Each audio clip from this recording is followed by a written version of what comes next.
Welcome to Logic Medico MCQs in ENT Year Part 2 series. Stapedius is supplied by which of the cranial nerves?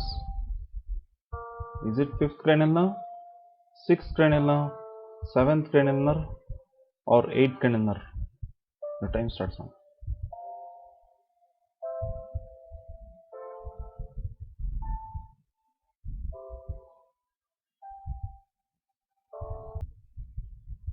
Your time is up. Answer is 7th cranial nerve. It's by a branch called as nerve to stapedius. Okay. Identify the normal tympanogram. This is a graph. You have to identify the normal tympanogram. Is it this type AD or type A or type AS or type B, this graph, or type C? Which is the answer? The time starts now.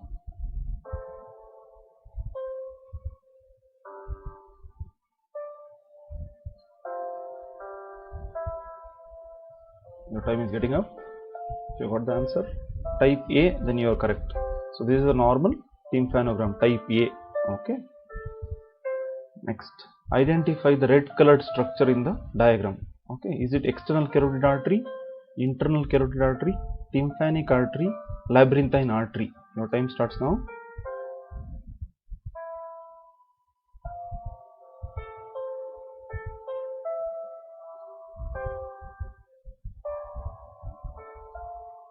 Your time is up. It is internal carotid artery. This artery is internal carotid artery. Okay. Next, referred pain to the ear in tonsillitis is due to which nerve? Facial nerve, glossopharyngeal nerve, vestibulocochlear nerve, trigeminal nerve. These are the options. Your time starts now.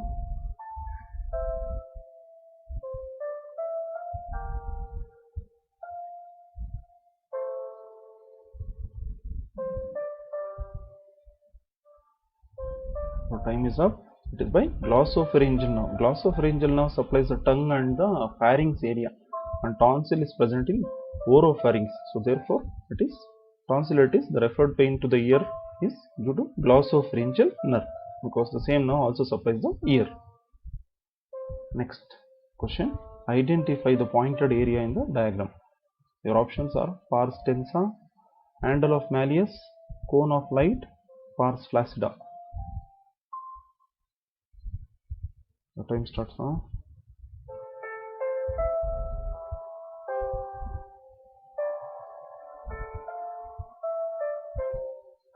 If I identified handle of Malleus, then it's the correct answer. Okay. So this is the handle of Malleus, this is the cone of light, and this is the pars tensa, and the rest of the tympanic membrane is pars flaccida. External auditory canal is supplied by all except options: facial nerve, auriculotemporal nerve, glossopharyngeal nerve, and vagus nerve. So time starts now.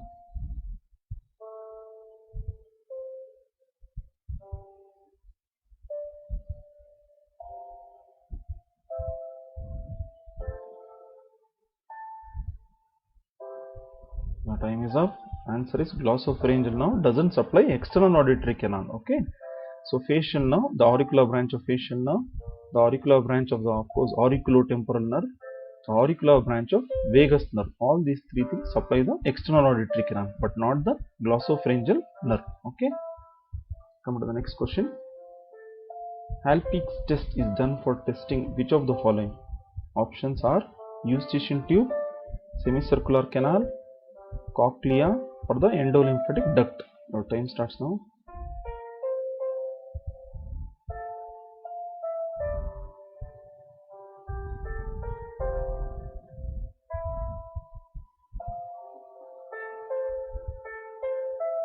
Your time is up. If you are told semicircular canal, then it's a correct answer. Okay. So for the semicircular canal, a person will have vertigo or dizziness or giddiness if at all the fluid in the semicircular canal in both the ear doesn't flow in the same direction. So that can be detected by Halpich's test, in which the person will be moved across so that you can observe the nystagmus in his eyes. So when you move his adrenal area with respect to his body, he will have squint or nystagmus in his eye. The test is called as Alpig's test. Okay. Next question. Triad of Gardenigo's syndrome includes all except, is it abducent nerve palsy, trigeminal nerve palsy, tinnitus, ear discharge? So here the question is all except. Okay, your time starts now.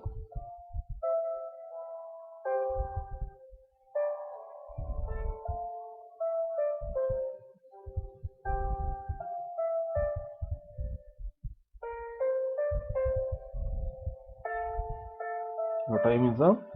So the answer is tinnitus. So okay, so abducent nerve palsy is present. Actually, sixth nerve palsy. Gardenigo's syndrome is a syndrome due to petrositis, that is the petrous part of temporal bone inflammation. There these two nerves will be there, the fifth cranial nerve and sixth cranial nerve. So trigeminal nerve palsy, abducent nerve palsy will definitely be there. Person will have a chronic discharge from his ear, persistent ear discharge from the ear, will not have tinnitus. So that is called as Gardenigo's syndrome, the classical triad of fifth and sixth nerve palsy along with persistent ear discharge. Okay, it is seen in petrositis. This syndrome is seen in petrositis, inflammation of the apex of the petrous part of temporal bone where these nerves are passing. Okay. Next question. A referred otalgia via ninth cranial nerve is true for all the following except carcinoma of the soft palate, elongated styloid process, carcinoma of the vallecula, peritonsillar abscess. So your time starts now.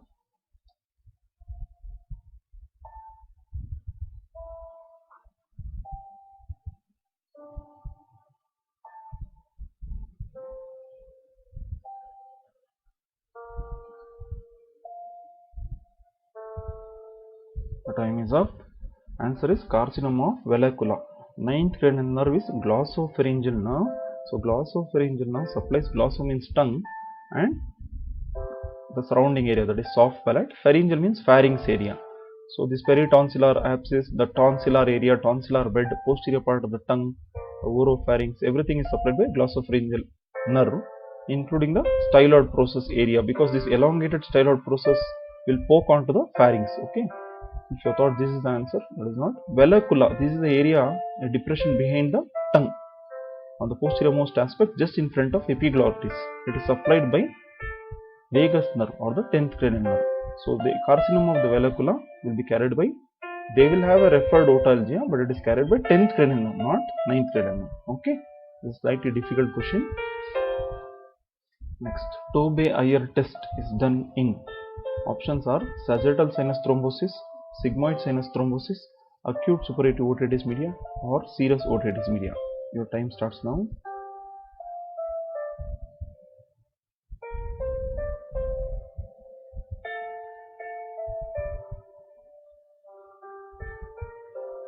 Your time is getting up. Okay, your time is over. Answer is sigmoid sinus thrombosis. This is a dural venous sinus.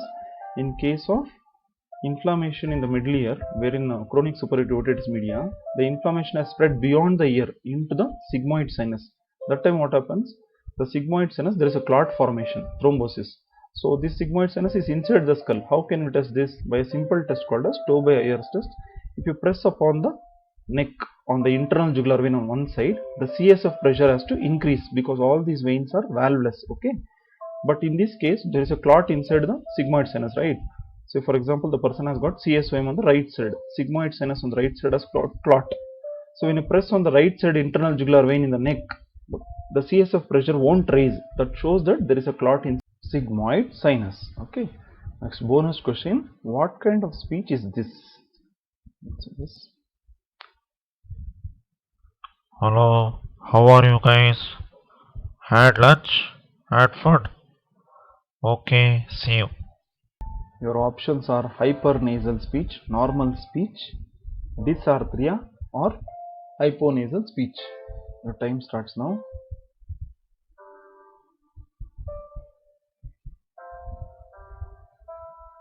Very straightforward. I think you will guess it correctly.